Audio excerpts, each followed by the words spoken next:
Hey, and welcome back to another video. So in today's video, we'll be taking a look at this Nokia N810 that I purchased on eBay for about $23.50 plus $6 shipping. Here is the original listing. Actually, I'll put the total price on screen there as well with it.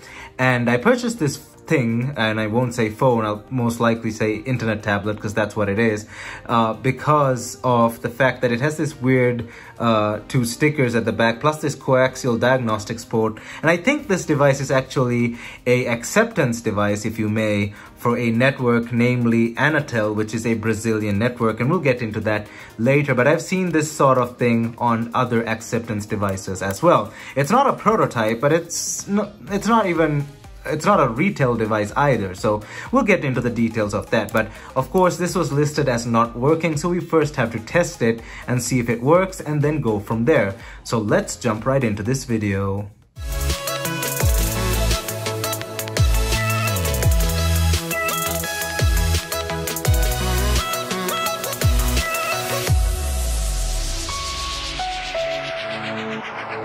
So as always with all of my videos, don't forget to smash that like button down below as it helps this video get on YouTube's algorithm. And also don't forget to hit that subscribe button down below and ring that bell notification button so you're notified whenever I upload a new video. Also, if you have any questions or comments, don't forget to leave them down in the comment section below. We can start a discussion or I can answer your questions. My social media is linked down in the description below, which includes Instagram, Discord, and Twitter.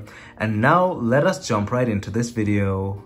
So firstly, this back panel like thing here, this is definitely not retail, and I feel like I can just pop this open here. And I did purchase a normal one as well, which we can compare to this thing. And alrighty, that just popped right off, and I hadn't done that earlier. Yeah, a bunch of wires. I think this should have connected here at some point. Yeah, definitely not retail. I don't know what's going on with this, but yeah, that's definitely not retail. There's something else going on here. We'll definitely have to power this thing up and see what's going on. I don't remember the standard model having wires and stuff like this at the top, or whether you can even rip the top half off like that. Of course, the speaker is built in there, as you can see. But we'll definitely put a battery in this and we'll see what it does. But I have a standard one on the way, which we can use to compare to this, but it'll be a while before that comes in. And I think the red wire goes in there, as you can see. That's the other end of that red wire. So let me know in the comment section if you know what this whole thing is.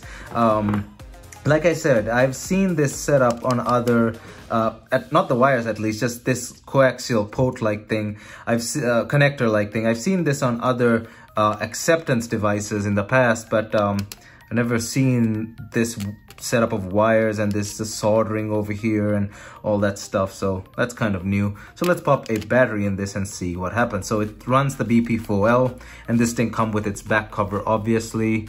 Pull this up, and I've never had an N810 before, so I'm not an expert by any means on this phone. I know it runs a version of Linux, so let's press that, see if it powers on. Yep, it does. And let's see what happens. And by the way, this is not a phone. This is a internet tablet. There's a bunch of phones, like a bunch of tablets like this, the N800, the N900, blah blah blah blah blah.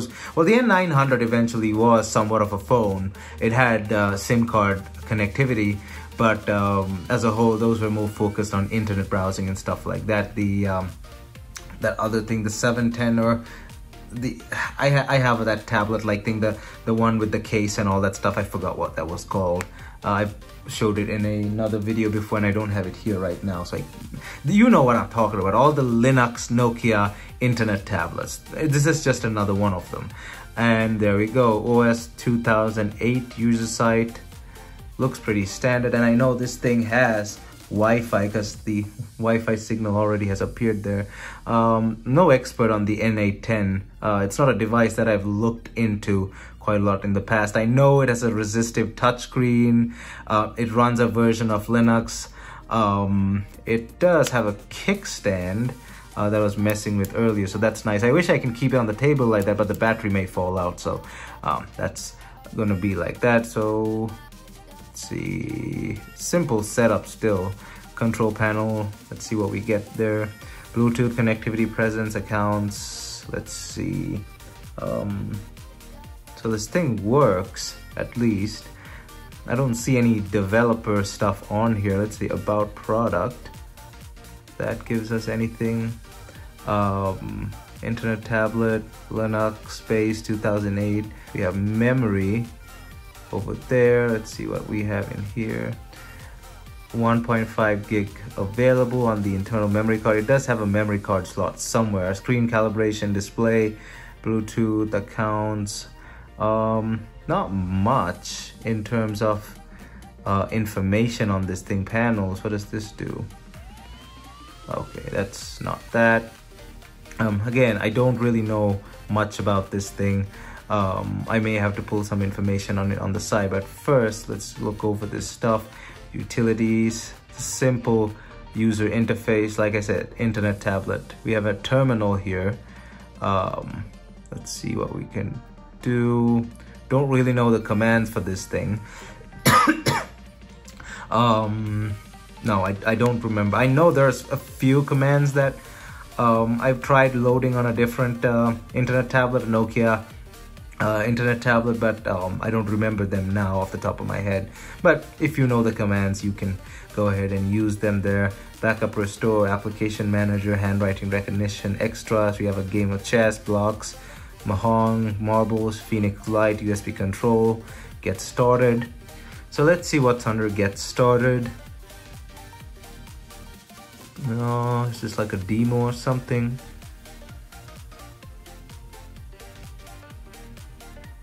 Yep, it's some sort of demo. So we can go out of that. Doesn't seem to have any personal information on it either, because the wallpaper at least was stock. Let's see, media player. Of course, I'll cover the stuff if it's any personal stuff. That sounds like a music video. Again, music videos. I'm not gonna click those, obviously they're copyrighted. Let's see if we can get images. Images loading. Apple, autumn. Okay, so these are just stock images from this device. Okay, so no personal stuff on here, so it's not someone's personal device as far as I can see. View contacts. Again, I'll cover all of this if there's personal stuff on here. No contacts, okay. Definitely was either reset before it was sent to me, or it was never used as a device, a personal device. So we have Facebook, Wayfinder, Wikipedia, MP3 tunes, just a bunch of bookmarks and stuff like that. I'm not gonna connect it to the internet right now, but of course it can be connected with Wi-Fi. So right off the bat, nothing that tells me this thing is developer or anything like that. Maybe there are ways of accessing developer mode some other way or not. What is there are 36 missions? No. What is this stuff? I have no idea. Okay, maybe there are other ways of doing that, but it's clearly not easily accessible with the user interface. So yeah, wait a minute. There's the SD card slot. I think the card should be in there somewhere. No, it looks empty, but then why did it say micro SD card 1.5 gigs? Confused. I have no idea what's going on here. This is the lock for the battery door. This one still has its stylus, surprisingly, so there's a stylus, but this resistive touchscreen, like most Nokia resistive touchscreens, is very nice and sensitive. You don't really have to hack at it with your finger. You can actually use the pads of your fingers, so that's quite nice. It has a PDF reader over there. It's got a calculator there. Honestly, I don't know what to tell you here. It's not again, it doesn't seem like it was some sort of prototype or something like that. It's just it's got a standard standard OS, and yeah, I can't put a finger on what this thing is. Maybe there's a way to access all this diagnostics crap, and maybe the previous owner or whoever was you know, a employee of Anatel, and I'll get to that. So you saw earlier in the battery bay, it said Anatel. Anatel is a Brazilian telecommunications provider, so I have a feeling that this thing was a acceptance unit for that telecommunications provider. How it ended up in the US, I'm not sure. So it is what it is. I cannot give you an answer to that. There's a lock button over here, touchscreen and keypads lock, unlock over there. You have your volume button, your power button over there. This probably could be mapped to something, but it doesn't seem to be doing anything now. It's got a few buttons over here. It's got a back button, it's got sort of a home button there, and it's got a multitasking button as well. Up there, nothing. Bottom, nothing. Side, you got your headphone jack and your charging port. Oh, the battery fell out.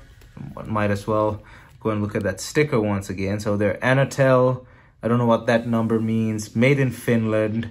A lot of these, and including the other one that I bought, which is on its way from eBay, is made in Korea. This one says made in Finland, so I don't know. Model N810 RX44. That's basically the prototype name. When this thing was in development, it was called the RX44. You can look that up. But of course, it's been approved TA 2003-180. So it's definitely not an entirely prototype device or prototype stage device, at least as far as I can tell. It's definitely been approved, and what I just feel like is this is some sort of acceptance device for Anatel, and somehow it made its way to the US. That's the only way I can describe this thing. There's no other explanation to this. We'll go ahead and power this thing back on. And yeah, I guess I will cover this phone or internet tablet in a set of upcoming videos, but as far as now is concerned, I gotta wait till the other retail version comes in the mail, and that thing I got for like 16 bucks with its back cover, and it's a full device as well. It comes with its stylus, and we all know how styluses get lost, so that's nice to see. So that thing doesn't work. It's also got no power, so we might have to try and power it on. But then again, like this, it may be just listed as no power, but it actually may work. So we can do a comparison between the two, but I'm pretty sure there's nothing else that's out of the ordinary about this. This just happens to be an acceptance device, that why it has all that crap at the back, but everything else about it is probably just standard. I'll dig into it a bit more, and of course, I'll let you know how that goes. Now, you may have noticed it actually has a small VGA camera over there, but I don't think you can access that straight up. You need to only access that through, or you can only access that through probably conference calls and stuff like that. There were phones at the time that had cameras, but you couldn't access them unless you were on some sort of video call or something, or like Skype, for example. A notable example is the Nokia N9. The Nokia N9, you cannot access that front camera, which is at the right bottom here. If you look at the phone like that, I don't have an N9 with me right now to compare, but it has a camera on the right bottom here, and you can't access that without being on Skype or some other video call app. There were some third-party apps that let you access the camera and use it as a selfie camera, but that's an example of a camera, a front-facing camera, that you just couldn't access by default, weirdly, from the main menu without using a certain third-party app, which is again strange, but even the N9 had it, so this thing probably has that too. But yeah, as far as now is concerned, that's just a quick look at this strange device. I just think it's an acceptance device. Let me know what you think down in the comment section below. If you have any thoughts on this, I'll cover this device in a full video whenever I get to it. But as far as this video goes, thanks for watching, and I hope you enjoyed it. Don't forget to leave a comment down below. Let me know what you think about this device. We can probably start a discussion down in the comment section below. Leave a like on this video, as it helps this video get on YouTube's algorithm. And if you really like my content, please consider subscribing by hitting the subscribe button down below. Thumbs up, and I'll see you guys in my next video.